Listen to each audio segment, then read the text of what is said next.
Okay, lads, let's focus now on going up and down the Premier League table for match week 6. Let's preview the games, give our score predictions for each of these. Focusing on the teams towards the top of the table, Nick. Manchester City host Nottingham Forest. City had a bit of a scare in midweek against Red Star Belgrade, but they came through it. Forest have been decent in recent weeks, kind of a bit more solid, predictable, some big wins. So, any chance of an upset for Forest and Man City? Not really. Nope. Well, and I'll tell you why. You're right. That was a scare to properly go down 1-0 before the break. I'm sure you've seen the stats and watched the game. There were 23 first half shots. The first 22 were from Man City. Yep. The 23rd went in, as they sometimes do. Erling Haaland, I think, has totaled 16 or 17 shots over his last 2 games, and he has 1 goal. Julian Alvarez has picked up the slack, but they look really, really good together. So there are injuries and there could be fatigue here, and Steve Cooper has Forest playing the best football of his time there in the Premier League. All of that says you might score a couple goals. 4-2 would be my pick for Man City. Seems pretty solid. That seems pretty solid. Andy, small matter of a North London derby at the top of the table there. Tottenham going to Arsenal. We talked about it a lot on PST this week. Balance for both teams is kind of the main focus here. Have Tottenham got it? Looks like Arsenal have. Obviously, always an intense atmosphere. These North London derbies are great. What are you looking at, and what's your prediction for this game? Yeah, it's obviously going to be intense. Obviously going to be a frenzied game. They always are when these two get together. And I'm just looking up and down, like the balance of both of these two teams, and I don't even mean between attacking and defending, but I mean the way that they have spread out a lot of the goal scoring and chance creation responsibilities throughout the team. They mirror each other in a lot of ways. Like, there is no singular talisman. Spurs obviously had one for a number of years, and how many trophies did that translate into for them? It didn't. And Arsenal have had this approach for a couple seasons now, where it's 3 or 4 or 5 players that you're expecting in double figures in goals, and to chip in 6 or 7 or 8 or 9 assists over the course of the season. And so it makes it very, very difficult to try to predict how a game is gonna play out. And so I look at this and I think, based on where they are on their projects, Arsenal having really developed and fine-tuned, I think is probably the phrase that I would use, fine-tuned a lot of what they want to do and who they are at this point.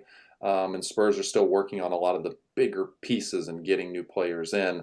I have to sadly lean towards Arsenal in this one, but I do think that this will be a big learning opportunity, not just for the team, but more so for Ange and going into this game. But, and I will say, the mentality that he has instilled at the club has been missing for a long, long time. And if there is something that can carry you through a game like this, it is full-throated belief in the manager, and I think he has that at this point.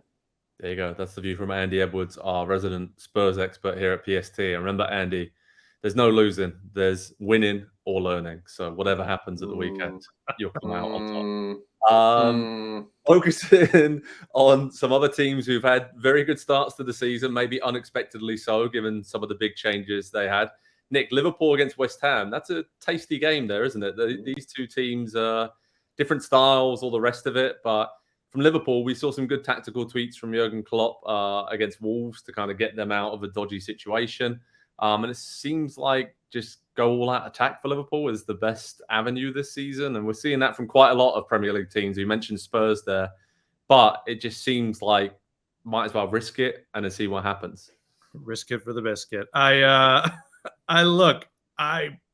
don't know what to do with either of these teams coming off a European week, a Thursday European week for both teams, by the way, in which both teams will probably, I don't know, how do you test your depth here? How do you go for it? And my question is, Liverpool will go for it because they'll look at a West Ham team that has given up 71 shots in open play and 25 corner kicks this year. And I just think I appreciate what David Moyes is doing, but if there's any smokescreen going on in the Premier League right now, I think it's probably West Ham near the top of the table. And I think it should be a fun game to tune in for. It's one of those games where, because they're going to be tired, they're possibly going to be a red card, and I just would expect a lot of chances. So tell that friend who's been hesitant about watching soccer to tune in for West Ham and Liverpool. Yeah, some great set-piece situations, especially West Ham having Ward-Prowse now. It seems like he's at the perfect team to whip those crosses into pretty huge centre-backs that they have and the rest of the team. But Liverpool, I think, are going to edge this, so might be quite a few goals in it. But still think there's a few defensive issues with Liverpool, but see like a 3-2 to Liverpool, something like that, just to keep it interesting for us. Andy, we talked about Burnley, Man United a lot on the show this week and how much Man United need a win.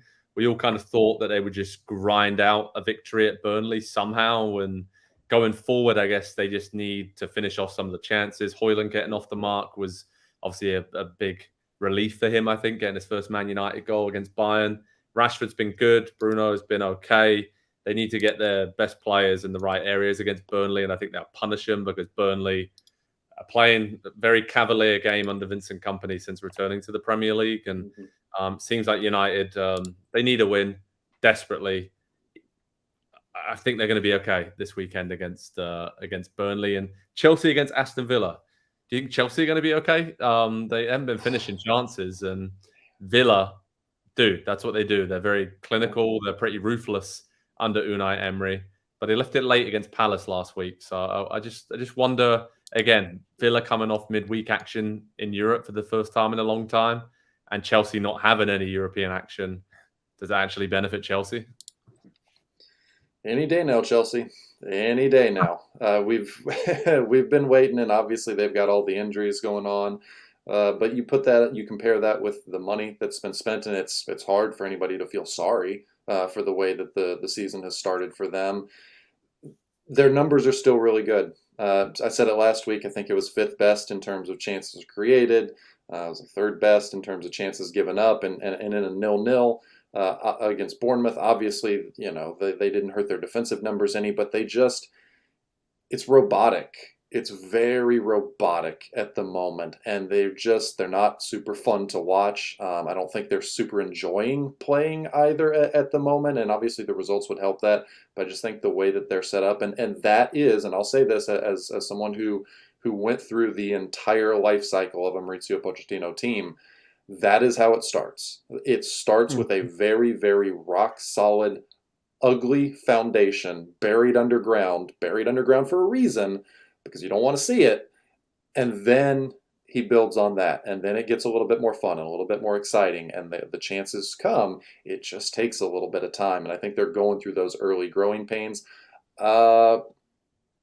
Villa gets something from this, and I'm finding it hard to not say they get all 3 out of it. Just taking advantage of the situation that Chelsea are in right now. I think they have that ruthlessness to do so. Yeah, I think a draw probably seems about right in this game. But you're right, Pochettino, as a fan of a team that he previously managed to, takes a while to get going. But once those ideas and solidity is embedded in, then I think the rest of it, the creativity, etc., will come into it. And of course, we said it so many times, but they're missing Nkunku up top desperately to finish off these chances. Some other big games: Brighton against Bournemouth, South Coast derby.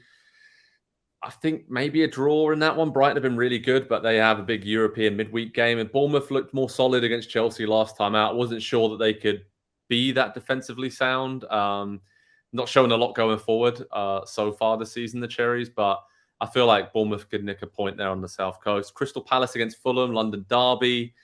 Again, feels like another draw to me. I'm going to get quite dizzy sitting up here on this fence. But I think, Fulham, pragmatic. Obviously, losing Mitrovic is a big deal. Palace, losing Zaha is a big deal for them. I think both teams are still trying to figure it out without their talisman for the last however many years. But they're decent, solid, mid-table Premier League teams. And Sheffield United against Newcastle.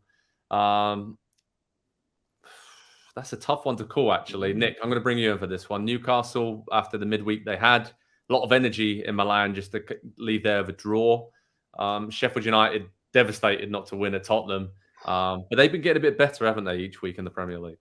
Yeah, I do think that. I think they're still missing a guy like a Sander Berge who they had for so long. And Newcastle, to me, this is a win. Okay.